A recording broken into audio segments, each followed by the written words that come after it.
Hi, everybody. Good morning, good afternoon, good evening. Welcome to Power of Knowing Forums, the Knowledge Nexus Talks, the LinkedIn Live episode 208 today. We are discussing on the topic of AI agents and small business scalability, unlocking limitless growth. To have this topic discussed, we have the honor of Mr. Job Thomas, Chief Information Officer. Without further ado, let's welcome our podcast speaker to our podcast event. Sir, good evening, sir. Good evening. Thank you, Prem, for having me for one more time. Welcome, sir. Sir, without further ado, let's dive into the topic, and we are talking more about how AI is going to look at the market, and this is the trend or the latest technology that is catching up in the industry.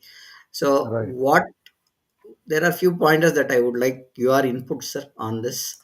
Sure. How do AI agents truly help small scale and businesses, and what are the most overlooked benefits that business owners fail to see when it is small businesses, sir? Okay. So, for the sake of someone who may not be knowing about AI agents, let's take a minute basically to explain what AI agents are. So the thing is, AI agents has some uh, 5 6 characteristics. Okay, that is how they are now uh, known as AI agent. One is they have the power of perception, that is sensing, input processing, environment monitoring, and all those things. And the other part is goal oriented uh, way, in the sense it can uh, do an objective pursuit of certain things. It can look at performance matrices, and it can also look at success criteria. Then the thing is, they have memory. I mean, in the sense the current models have developed that sort of memory to remember what it has been doing till the previous time or something, and the state at which it is there, or what experiences the agent has got by doing prior tasks and things like that. And then the other part is the intelligence, right? So the intelligence coming from its learning capability, problem solving capability, or pattern recognitions and things like that. And why agents are popular? Because they can do action now, or it can generate an output, or it can interact with the environment, or it can respond to certain selections and things like that. And the major thing is it is autonomous, in the sense it has the autonomy to do something of its own. So earlier, if you look at it, we had a generation of robotic process automation, right? There it was basically whatever your script is written, only that could be done. But here it can also respond to the situation by which it has learned. So agentic AI is like having a very smart assistant that doesn't just wait for specific instruction, but understand what you are trying to achieve and actively works towards those goals. Or think like difference between having someone who's looking at a recipe and doing cooking, and an experienced cook who knows when something is less or more, what to add or what to not to add, and how long to cook and those things. So that is the difference AI agents basically bring to the tables. And the thing is, this agents can be of different types. So we have utility based agents, that is agents only created for financial trading, or only created for dynamic pricing on an e-commerce website. And then there are goal based agents, where you tell that this is what it is required to be done, you only do that. Then model based reflex agents, that is those can do a specific task and then come out. Then the learning agents, which basically can learn from the inputs what is given it to this thing. Then hierarchical agents, so in a manufacturing locations, you may have to do the first thing, second thing look like that. So the robots and all those things are hierarchical agents, and then also robotic agents which man the assembly lines and things like that. So how this is basically being done is through the same thing what you have: perception, reasoning, learning, action, and communication. Why communication? Because it has to interact with multiple such agents probably to get things done. So if you look at it, they have the capability to observe, which through the chain of thoughts and things like that. Then it has got the capability to reason, where they use the memory and things like that, and then they act. Acting, for them to act, they also require tools. Say for example, when you're talking about an agent basically which need to do a reading of a PDF file, it has to use a tool to open the PDF file. So those sort of tools, or the tools could be the APIs which it needs to connect to certain application and take data from those applications and things like that. So this is uh, basically the type an AI agent works. So that is the context. Now your question was how this is going to help in the growth of small businesses, right? So uh, the small businesses can use these to grow their or say for example, what is growth in any organization without the concept of agent AI? So that it is basically to achieve the meeting of customer demands, growing with the increased demands of the customer, increasing sales and improving competitiveness while minimizing your operational losses, right? So it actually requires restructuring certain company practices and including uh, getting new workers to do some task and revamping the communication. So when you have more people, the strategy which you used to have initially with a few people to communicate has to change. So now look at how agent AI agents are going to help you in that scaling, because it can uh, do operations by automating tasks, improving efficiency, and providing data driven insight. This offers scalability without the proportional cost associated with human labor. So basically, what it helps you to do is, instead of recruiting 10 people, if you have agents looking at some repetitive task, you may basically require only uh, 4 or 5 or 3 or 4 additional members to use. So that is why we are saying that it helps to scale small businesses.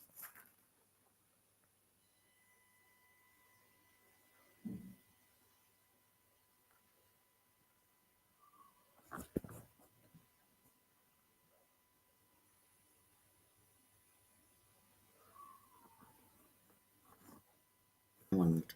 Yeah, sorry, I was on mute. So I'll repeat my Okay. question.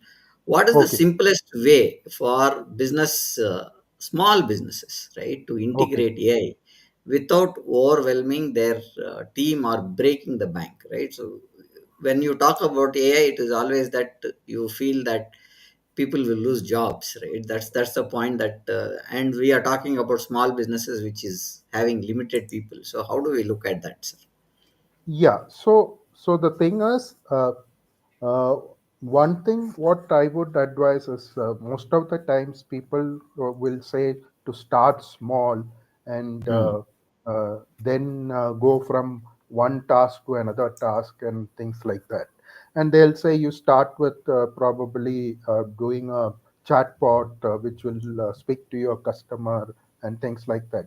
But for a small business, I don't think that is going to give much of a benefit what they are looking for, right? So what I feel is, if small businesses are looking, let them look like a complete process, how you can plug in this AI agents to complete that process. Say, for any small organization, I think the most important process is your order to cash process, right? Everyone is doing business to make money, and to do the business, you need orders to be coming to you from customers and things like that. So when you say order to cash process, so you can think of that, first you need to know how the order is going to come. So if it is through phone or email or any other means by which, or through even mails, like in the sense your normal, I mean, no one does it now, but I'm just assume. So first you need to have an agent who can uh, be triggered when that order comes in. Then the order, based on that, you will have to see whether you have that item, if it is, if you are a production organization or a manufacturing organization, whether that item is there to send it to the customer or something. Otherwise, you think of having it made. So the moment when it has to be made, then there another agent has to come and see whether you have the enough materials to create that product or not. And then if it is not, you raise a purchase order to your vendor to get those materials. So like that, small task you have to break down and bring those agents. And people think that this is a very expensive this thing. Yes, there is some cost, because most some of those uh, tools we use, or the large language models where the context is being analyzed by the agent, it, you have to pay for the usage of that or something like that. But at the same time, there are free LLMs which are currently available, or low cost LLMs, what you can call it.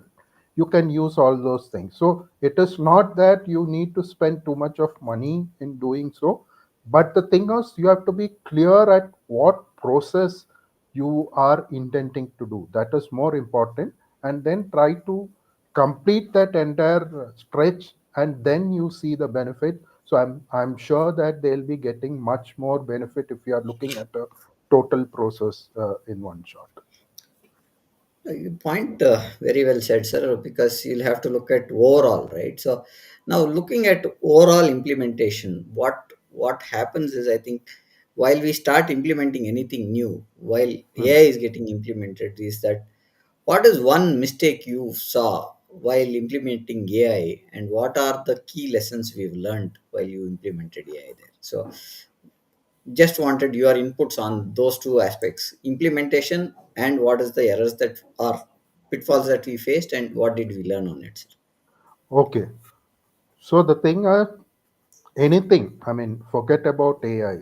Any new thing, if you are trying to implement in an organization, the first thing what you will do is to uh, train people or teach people about what you are trying to do, right? So the proper training and education is what is the first thing you are supposed to do.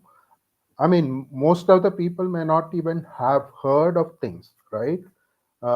So basically, first you have to ask them to check with them whether they know anything about this. Have they used some tools, or are they willing to use the tools, and make them involved with those things initially, before you are even trying to bring in an agent or something like that.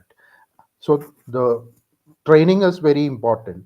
And then once you have the ability to learn, you can adapt to those circumstances and progress over time, right? So if you have that mentality of learning about new things and implementing them, then it becomes easier. So training is the most important part of the thing.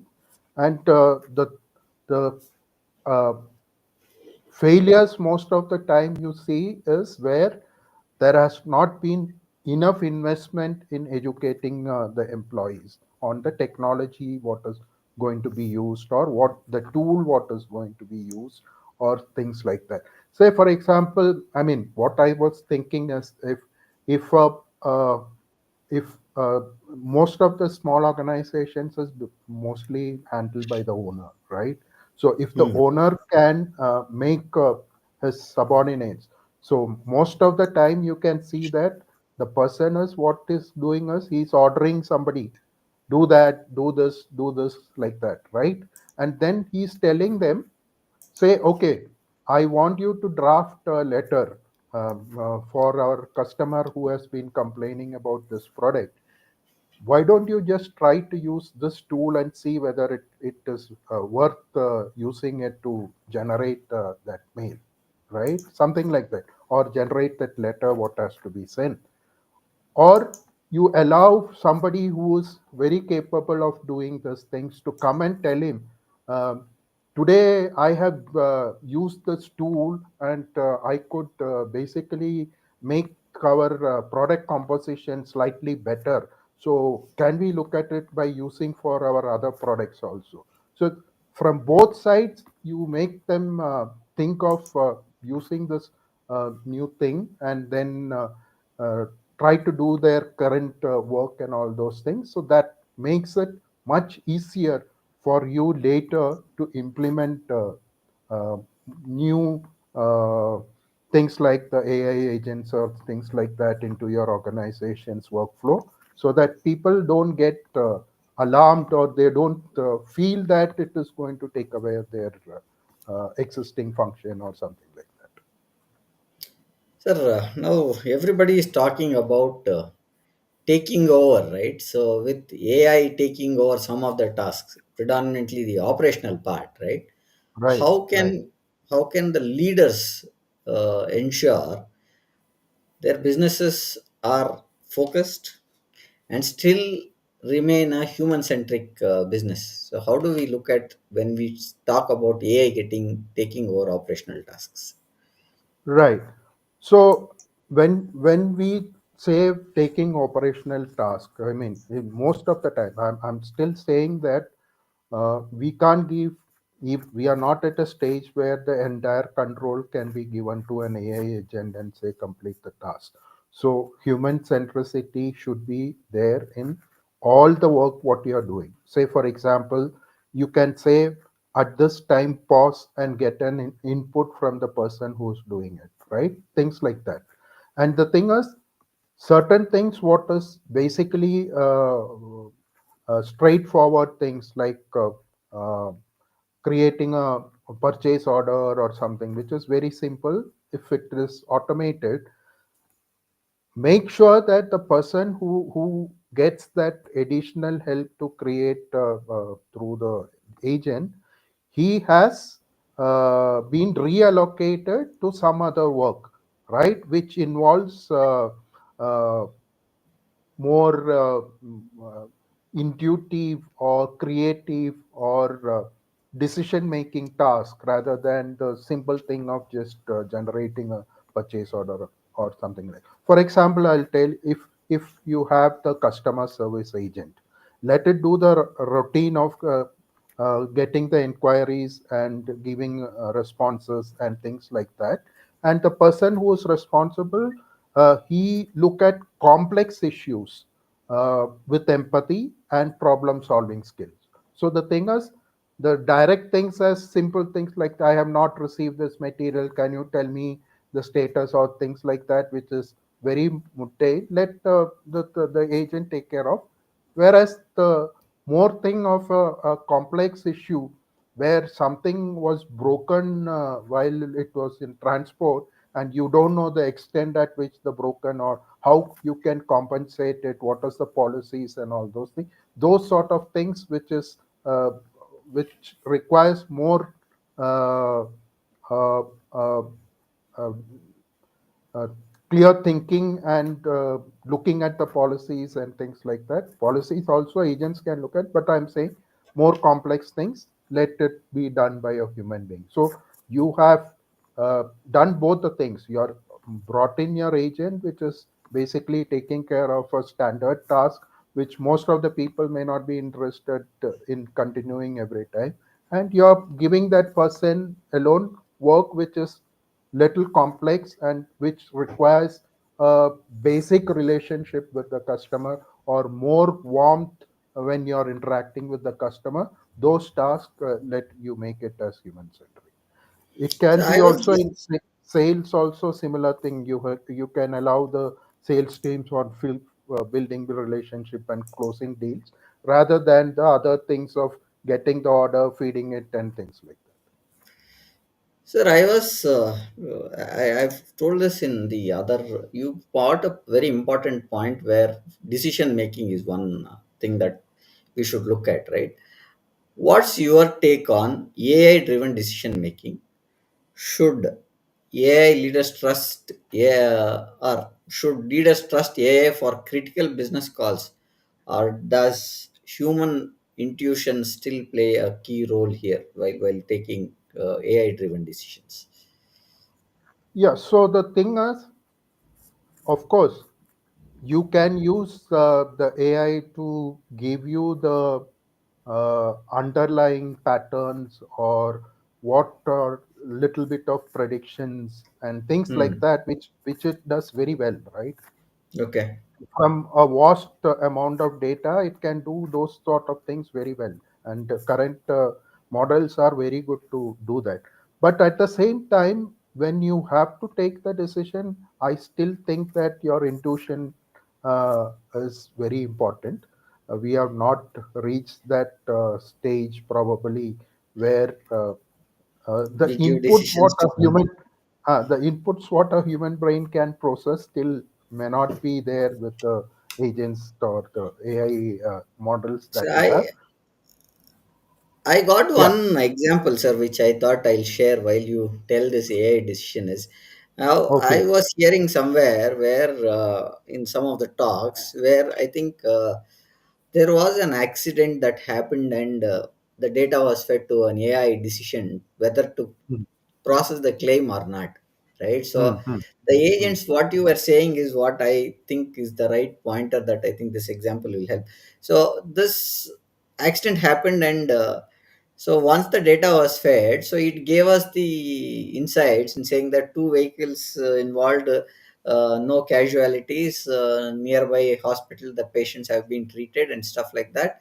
Uh, we'll have to see who's at fault at the location and use the CCTV footage and stuff. And now for the claim process, there are three options which you need to look at and see who was at fault. Now who has the damage and what is the damage that is done. This is the analysis, this is where we stand, and this is what is the pointers that I have analyzed. Right. Based on this, two cars have Right. been damaged and the extent of damage has to be evaluated. Now it gave an option saying that should the claim be processed or not. Okay. So I think that's the apt example that you are saying, that all the analysis is being done, but the decision still plays a clear role on the intuition and the human centric element, where you see the facts and say, oh, this is the analysis, this is where we can look at claim, or this is a percentage of claim can be processed. Am I right in saying that, sir? Correct, correct. So basically, what you're saying is we can consider some factors which are not even there in the uh, analysis which the AI has done, probably, Yeah. right? Hmm. You can look at factors. So the human intuitions also look at qualitative factors and contextual information, and it can also look at uh, say political and social angles also, right? Those are also very much required during that final decision taking process. So these things probably may not be as of now. I'm not saying Hmm. about the future that could also come, but as of now, I think those sort of things you maximum utilize the capabilities of the models and the agents and things like that, and then empower the employee to take the final decision, or empower the manager to take those final decisions based on whatever things he has been given as a scenario like what you described, which whether to process the claim or not to process the claim. Or there could be uh, here you had two options, but there could be scenarios where there is more than two options also, right? So which option could be the best option to take? So the human being has that capability to weigh all those things and say this has got more weightage than that. Yeah. Sir, because we are talking more about small businesses, right? So we are Yeah. talking about agents, AI agents on looking at the small businesses. What is the biggest misconception that about AI that small businesses believe, and they always believe it is dangerous, right? Why is it, sir? No, my thought process is slightly different. I don't Okay. think they believe it is dangerous. They think Okay. that it is only meant for large organizations, right? They think that I'm a small guy. I'm only Hmm. having so much of people working under me, and I'm only producing so much of products. I don't need any other uh, to new technology to do this and things like that. That is more a dangerous thing than, and they think that these are meant for corporates and it is very expensive, right? The first thing anyone talks Yeah. about Yeah. technology, they think that it is very expensive. So why should I burn my fingers? And the thing is, another thing in their mind is I don't have skills or people who have those skills who can tell me or the about this thing, about the use of these tools, whether it is going to help me or not. So he's having that fear also. The fear is on that part, where I will get that Hmm. knowledge to do this thing, right? So that is basically the more important misconceptions the smaller guys have. So due to that, what it is going to have? They are going to miss lot of opportunity. They may lose their competitive advantage. They may lose or they may have more inefficiencies in their operations, and they'll Hmm. grow slowly only, right?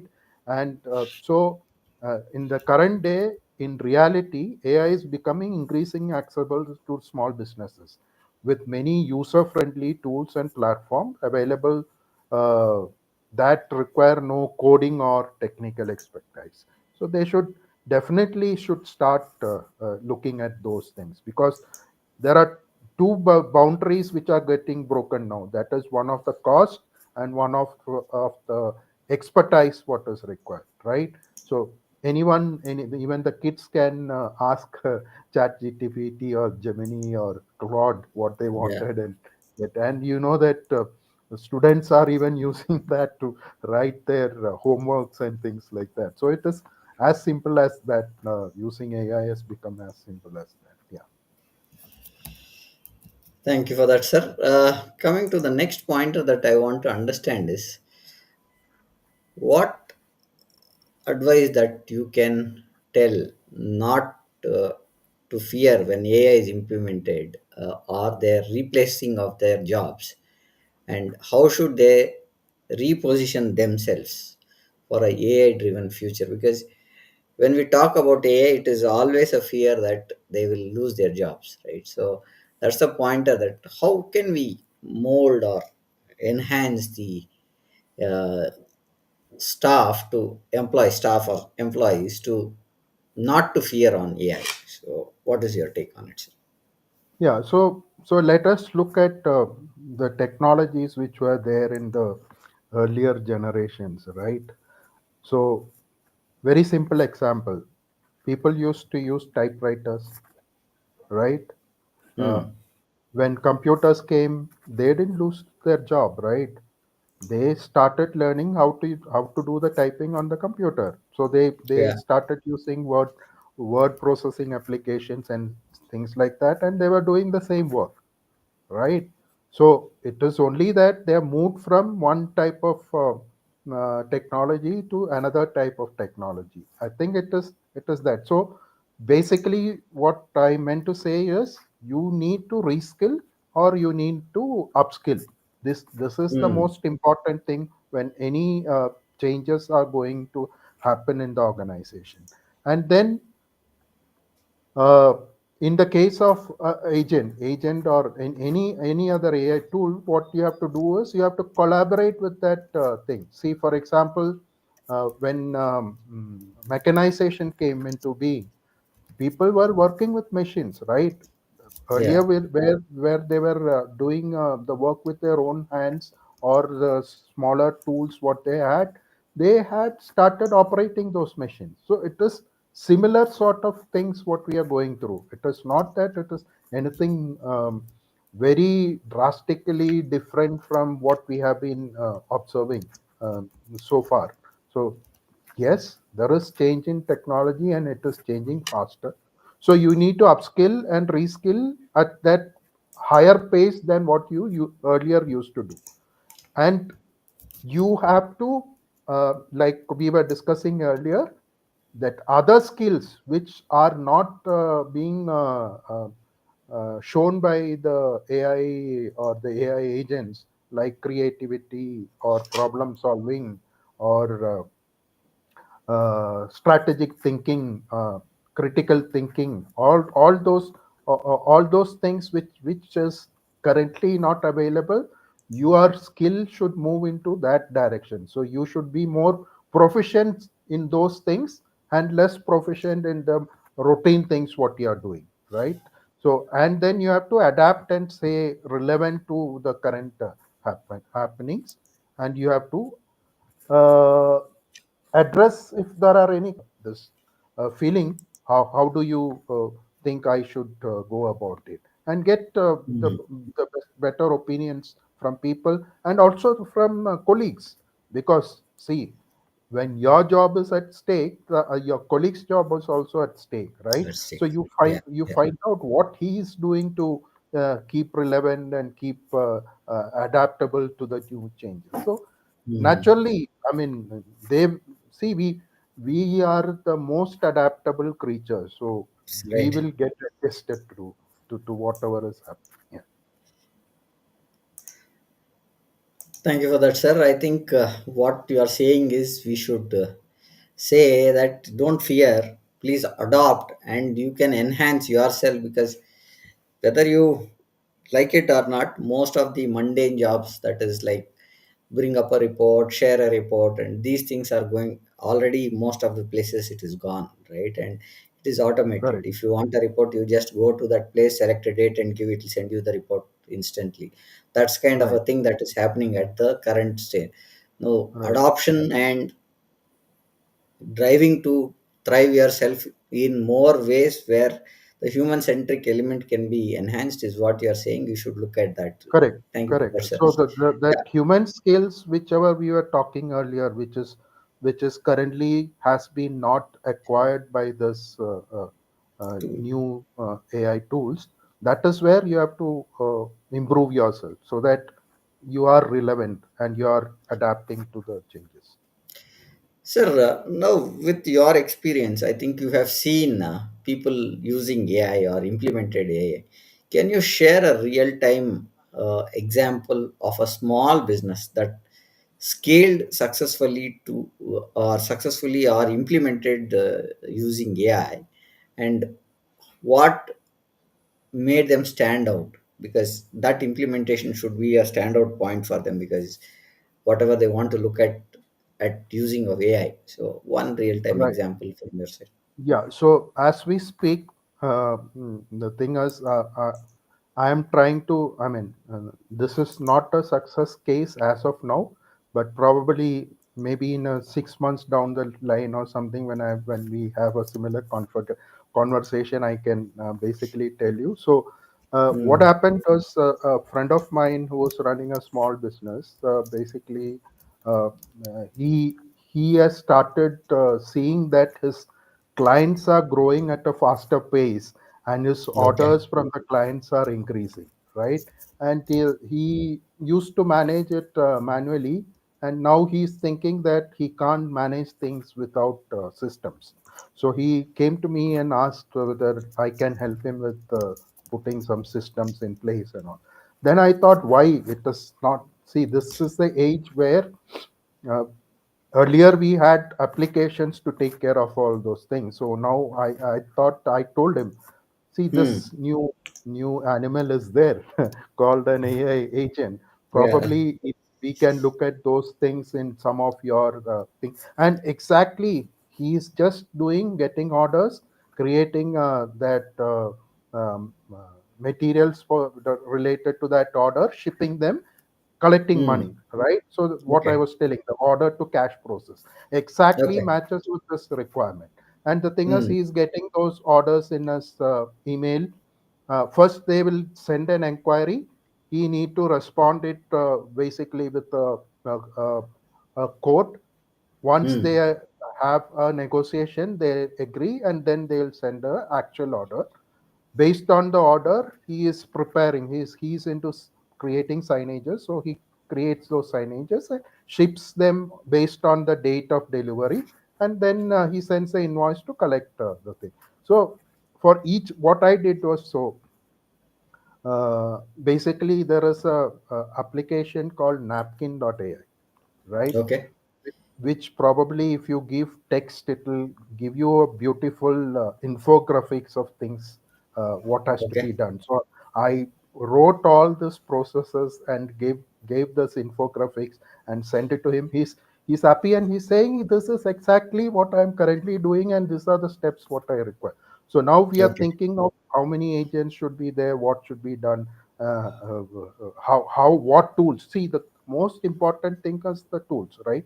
I Hmm. the Today it may come in a PDF format. Tomorrow another customer may send it in a Word format. Third day a customer will be putting the order in the uh, body of the email itself. So Yeah. we need to take care of all those things, right? If I was a human being, I can understand where it has come. I can open that and then do this accordingly. So those sort of smaller thought processes, we are having discussions and things like. But I can tell you some basic things which I have read. Uh, so uh, so there is an online boutique in Delhi which has successfully scaled its operation by implementing an AI powered chatbot with guidance from Hmm. a partner. Okay, so the chatbot handled a significant volume of their customer inquiries, resolving about 70% of them independently. So just Oh, imagine okay. how much of savings they had from only that. And basically this was helping them to scale faster than they have thought about, right?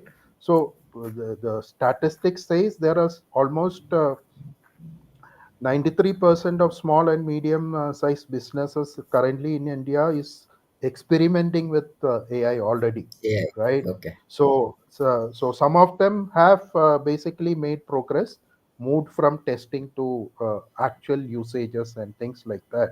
So there are success happening. The only thing is, uh, to achieve that, we should get correct guidance from people who are really get good at doing things. And most people think that it is the top 5 consulting firms or the big IT organization that is going to help them in doing this. And if they go for that, then the cost is also high. So they should Hi. look at some niche players. I mean, we have small startups which are doing extremely well on certain specific AI implementation. So probably we can call it as vertical AI, or where it is only doing a particular type of implementations or things like that. There are smaller people who are capable of doing.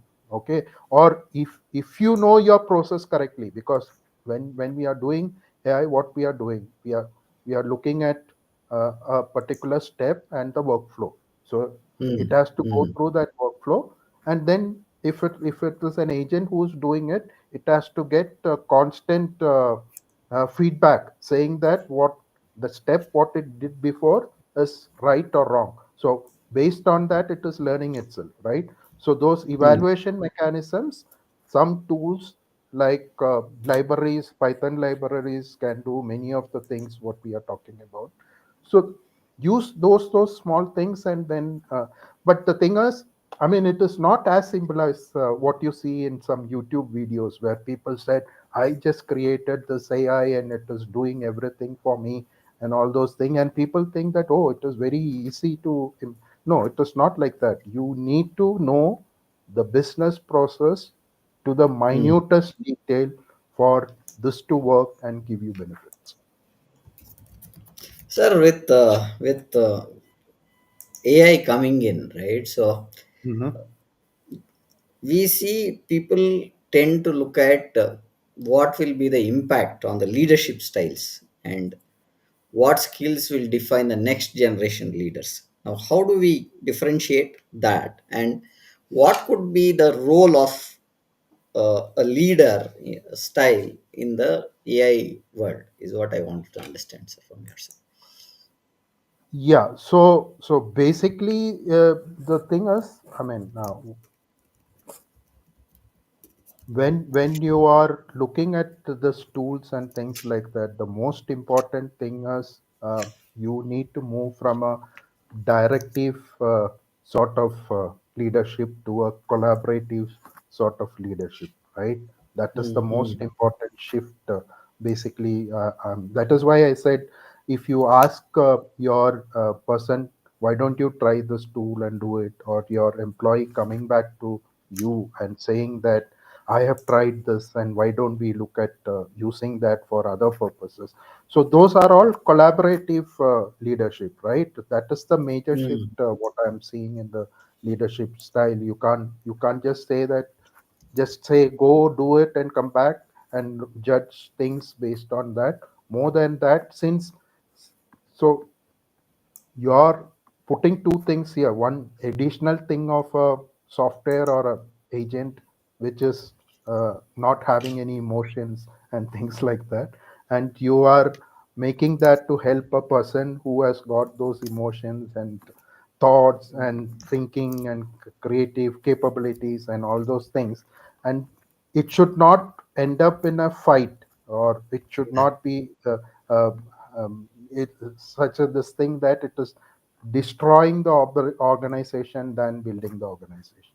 So one is to have collaborative mindset, and the other thing is to have empathy. I mean, it is I mean, everyone, all leaders now talk about empathy in an yeah, organization. So it is nothing different, but here you need to see that, I mean, assume that it is a manufacturing organization where you're introducing a robot, right? And it is taking over so many things. So uh, if that employee has been working for 25, 30 years in your organization, and suddenly you are saying seeing this person is coming, so you need to make him understand why you are bringing that device or that robot inside, and what will be your role after that, much in advance, before you are introducing this thing into the work environment and things. So that is where we talk about how well you manage your change management is what makes you a better leader than how you are faulting with change management. So yeah, that is yeah. where you have to think of. So one is empathy, one is collaborative leadership, and the other thing is the change management methodologies you need to implement. Okay. Sir, now with that, I think we spoke almost. Can we look at how do we look at ethics? We hear about ethics in AI. And what Right. ethical pitfalls should small businesses be aware when they deploy AI tools? Because culture and ethics are two things which are very very integral part of any organization. Now, how do we look at having AI with that deployment with AI tools? So the first thing what we should understand is we may be adopting models which has been trained on certain type of data, right? So it could start with a knowledge that it can have an algorithmic bias Hmm. by the way in which it has been trained. So you should be aware about that there is that bias which is going to be there. That is one of the ethical consideration you should have when we are doing it. And the Hmm. other thing is, I mean, that is it is a main topic which everyone is talking about, and many Indian media houses has filed suits against copyright usages in some of the trainings and things like that. So, but Yeah, as a small guy, I may not have that much of knowledge about things happening, but definitely there is data protection you should be aware of. Say, for example, yeah, uh, when you are training with your own data, how much of that can be exposed to that model or something like that. We should have a clear thinking about that. So am I putting some personal data of my employees or my customer? And as we talk, we most of that data protection law implementation is going on. So yeah. one that is one of the consideration on ethics what you should have. Then you need to be very transparent in the sense, I mean, you can't just take certain things which is not known to many and then try to put it and see what is the Yeah. result coming out of it. So you have to be transparent in the process of using what data is used to train and what output it should give. So we are have to also look at what is going to come out of that, right? So that transparency is also important, and accountability, right? Someone should take that if something goes wrong with this after all our Hmm. effort, there has to Who's be the someone who's accountable person? standing and saying that I will be account, don't worry about it, because that is the comfort feeling you're giving to all your colleagues, right? Yeah. Things can go wrong because we clearly know it is not 100% accurate what is going to happen. So we'll say if something goes wrong, I am the person who's going to take that accountability. So that comfort, if you have, so all these things put together, probably we can think of a better ethical model to implement in smaller organizations. So, coming to the final question I have in today's discussion is, what is the mindset shift required for business owners to truly leverage AI for a long-term success? Yeah, so see, if you look at the current capabilities of AI in some of the uh, uh, things related to empathy, is they can probably do sentiment analysis or personalization or pattern recognition, things like that, Hmm. right? Okay. Right, but what are the limitations? So it doesn't have a subjective experience, or it doesn't have too much of contextual understanding, especially in a smaller organization, since the data what they may have is limited. The model to get Hmm. that context itself, it takes a lot of time, right? So it may not have the contextual understanding. And like we said, that ethical considerations are all important, basically to see to that it is going in a positive way. So these are the things which you should be really aware of, and you should be working at. So in the future these things can change, so you will have to, when you're making policies or decisions based on the current this thing, you can also look at what is going to be the future, and in future these capabilities can come. So how do you basically move from this position to that position? Those are the things basically we need to consider when we are future proofing the things what is using AI. Sir, with this, I think I've taken some notes. I will summarize what we've discussed today, right? So, Okay. with this, I want to tell the audience it's been a session that is going on for quite time, and I would like to summarize what we spoke about on this over AI side, which is the major topic that we are talking about. Today's Right. topic is about AI agents and small business scalability, unlocking limit limitless growth. That's the pointer that we were talking about. So to summarize on what we discussed is we spoke about AI agents and how business can grow, a game changer or just a hype. Just that's what we spoke about. What is the first step, what the businesses should look at, whether it is cost and what is the kind of uh, Right. overwhelming without breaking the teams. How do they make the employees Progress. Yeah. confident saying and doing Right. lessons from the trenches where the CEO perspective of AI adoption, what is that they have taken and what is one example or one mistake while we do an implementation that we spoke about. Then we spoke about human touch, finding the right balance, empathy and stuff, still taking AI taking over operations and how leaders can ensure business remains human centric. That's what we discussed. Then we spoke about AI decision making, how much should leaders rely on it. So that's the pointer that we spoke about. Biggest myths and what are the holding businesses back is what we spoke on AI implementation and adoption. And one major pointer that we spoke about is the AI and job security, a fear or an opportunity. That's Right. what we spoke about. And Right.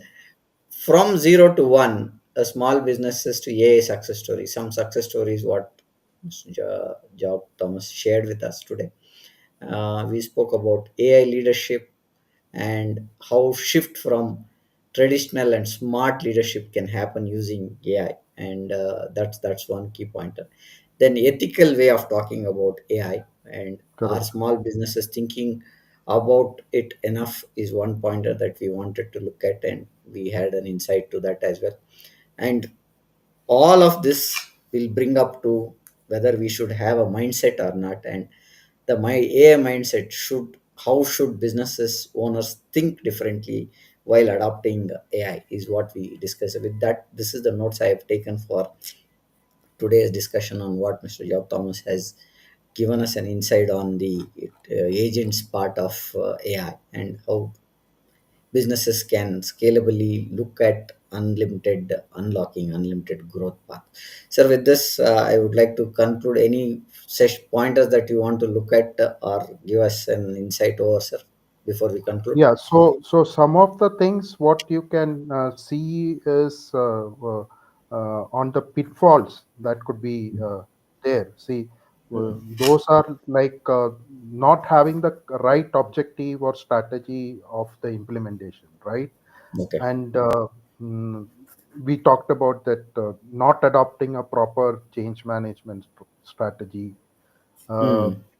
treating AI only as an IT project, but actually it Yeah. is not an IT project. You're making a major change in your organization, so the business has to get involved in doing that, right? And thinking that AI can do everything is also a wrong notion. Yeah. What they Yeah. should think of, Exactly. basically, right? So, mm, I think and I'll add to what you said, sir. I think what we should look at as AI should be an enabler, right? It is more of an correct, enabler.